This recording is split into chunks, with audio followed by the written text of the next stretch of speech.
Bu güzel təşəbbüsə göstərmək hamı təbrik edirəm. Gözəl bir təşəbbüsdür.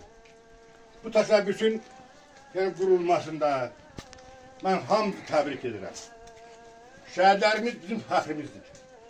Onların yəni, şərəfinə bu bulağın tikilməsində əməyi olan hamısına mən təşəkkürüm bildirirəm, bir ürəkdən onları alışlayaq. Xahiş edirəm, şəhidlərin ruhunu da bir alışlayaq.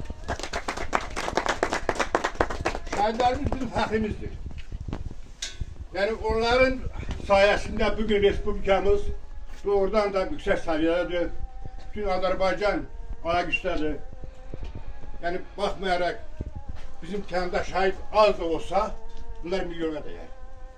Hamı bizim əzizlərimizdir, hamı mən onların ruhu qarşısında mən baş əyirəm. Yəni bu təşəbbüsü ürəkdən bütün kənd, rayon rəhbərliyi də hamısı, bütün Respublika bu təşəbbüsü bəyənir.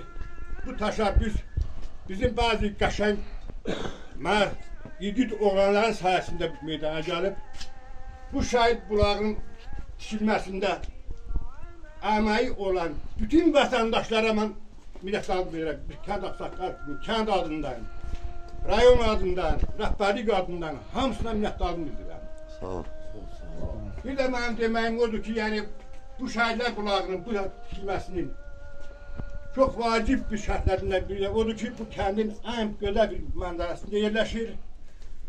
Həm bu şəhidlər bax, bu kəndə işi verir, həm də kənd ona işi verir. Ey şəhidlər, ey mənim qardaşlarım, hamısı mənim əzizlərimdir. Bir olanlardır, dayı olanlardır.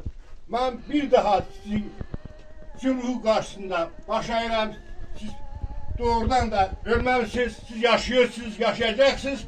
Nə qədər Azərbaycan var, nə qədər dünya var, sizin xatirəniz həmişə bizim qəlbimizdə olacaq. Mən xahiş edərdim ki, yəni bu şəhidlərin xatirəsi abidəsinə mənim təşəbbüsümdür. Yəni qoşula buna bir işi də çəkək. Buna bir işi çəkək.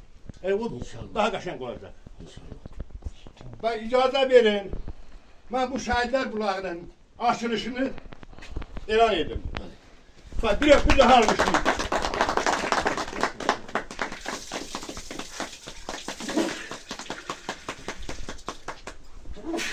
Allah rahmet eylesin.